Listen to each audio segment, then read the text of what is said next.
Mr. Speaker. The last time a Canadian Prime Minister stood here, it was a different era with different challenges. 2007, the eve of the global financial crisis, a crisis through which Australia and Canada sailed. We sailed through that storm because of the soundness of our banks, the probity of our public finances, and the resourcefulness of our people. And while much has changed since then, these qualities endure, as does the friendship between our nations. Although we could not be further physically apart, Canada and Australia are strategic cousins. We may look to different skies, the North Star in our hemisphere, the Southern Cross in yours, but we have the same orientation. We share a common heritage, have developed a common perspective, and can build together a common future.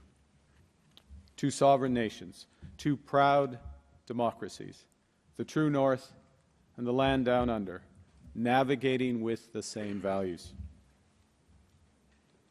As the Prime Minister indicated, what makes our relationship rare is that it was not built by geography or by great power design. It was chosen repeatedly over centuries. In the mud of Flanders, on the shores of Normandy, in the hills of Korea and the valleys of Kandahar, Canadians and Australians have stood by each other when the hour was darkest and victory most in doubt.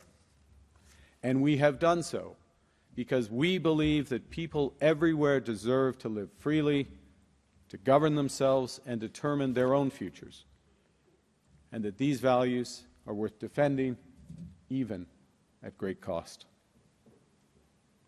Together, we helped to build the post-war international system, to draft the UN Charter, and to create a global economic order that brought prosperity to our peoples. We helped write its rules from Basel to Brisbane. We were at the table when the G20 was formed, when the Trans-Pacific Partnership was negotiated, and when the standards governing trade, finance, and security were all set.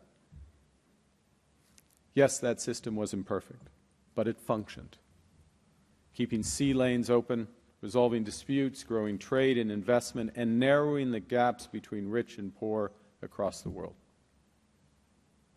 With that global architecture now breaking down from consecutive crises, I've come to Australia at your invitation to reaffirm our alliance and to suggest where it can go next.